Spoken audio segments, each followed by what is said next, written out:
ये हमारा राज्य पुष्प भी है जिसको हमने यहाँ पर दिखाया हुआ है बच्चों ने। और इसके बाद आप देखेंगे ये उत्तराखंड स्थापना दिवस 9 नवंबर को है, जिसके उपलक्ष्य में उन्होंने यहाँ के पहाड़, पक्षी, सूरज और तिरंगा झंडा डिपिक्ट किया हुआ है। ये भी भारत में उत्तराखंड की प्रगति को दिखाया गया है। यहाँ के राज चिन्ह है, हमारे यहाँ की वन संपदा है, जीव संपदा है, उसको बच्चों ने, हमारे कलाकारों ने चित्रित किया है। अरुण कुमार पाठक।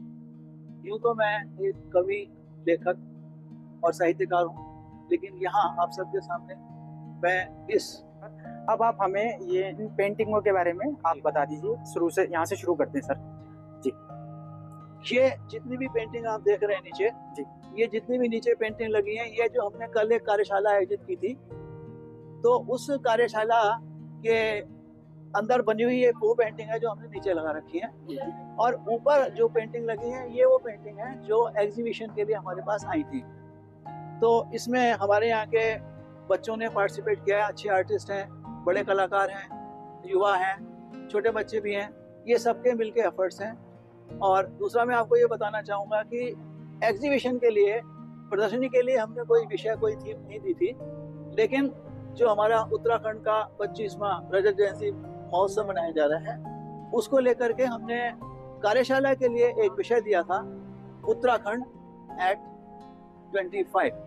तो नीचे के जो आप चित्र देख रहे हैं, ये हमारे सब उत्तराखंड से संबंधित चित्र हैं, जिसमें हमारा हरिद्वार से आया हुआ चित्र है, जिसमें इन्होंने ऋषि मुनि को दिखाया हुआ है, क्योंकि हमारा हरिद्वार सन्यासियों के लिए जाना जाता है जी। ये हमारा राज्य पुष्प भी है जिसको हमने यहाँ पर दिखाया हुआ है बच्चों ने। और इसके बाद आप देखेंगे ये उत्तराखंड स्थापना दिवस 9 नवंबर को है, जिसके उपलक्ष्य में उन्होंने यहाँ के पहाड़, पक्षी, सूरज और तिरंगा झंडा डिपिक्ट किया हुआ है। ये भी भारत में उत्तराखंड की प्रगति को दिखाया गया है। यहाँ के राज चिन्ह है, हमारे यहाँ की वन संपदा है, जीव संपदा है, उसको बच्चों ने, हमारे कलाकारों ने चित्रित किया है। ये हमारे हरिद्वार के रवि जी हैं, उनका बनाया हुआ चित्र है। ये भी यहाँ का झरने का चित्र है, रात का चित्र है। ये सुबह का है, हमारा उत्तराखंड का एटमॉस्फेयर है। ये भी हमारे उत्तराखंड के यहाँ की परिवेश, यहाँ की वेशभूषा उसको दर्शाता है। और ऊपर मोनल पक्षी है जो हमारा यहाँ का स्टेट सिंबल, स्टेट पक्षी माना जाता है, वो है। ये भी इन्होंने उत्तराखंड के चिन्ह को बताया है, जो हमारा राज चिन्ह है, ये मोनाल पक्षी है। ये जैसा कि आप देख पा रहे हैं, इसमें चारों धाम है।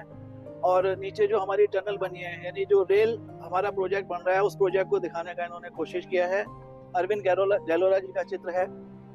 ये इन्होंने बताया है कि जंगल जो कट रहे हैं, उसके आप देख पा रहे हैं कि एजिटेशन चल रहा है कि भाई जंगल नहीं कटने चाहिए। ये यहाँ की पहाड़ संपदा है जो हमारी पहचान है, नदी है, पहाड़ है, परिवेश है। ये इन्होंने यहाँ का धार्मिक परिवेश बताया है। ये भी यहाँ का उत्तराखंड का एक पैनोरेमिक सीन है।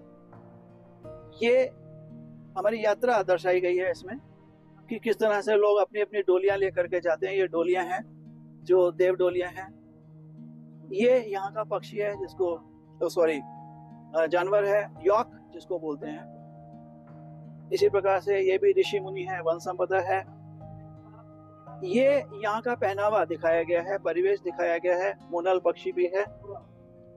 इसी प्रकार से ये तो आप अपने आप में सेल्फ स्पीकिंग है, धरती का स्वर्ग उत्तराखंड देवभूमि। ये एक विशेष आर्ट है जिसको हम उत्तराखंड की विशेष संस्कृति एप्पन आर्ट के नाम से जानते हैं। आप लोग जानते होंगे, 30 त्योहारों में इसका निर्माण किया जाता है।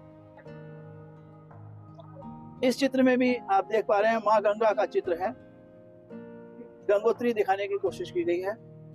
और ये चारों धाम उत्तराखंड के। बहुत बहुत धन्यवाद सर आपका पेंटिंग्स के बारे में बताने के लिए। धन्यवाद।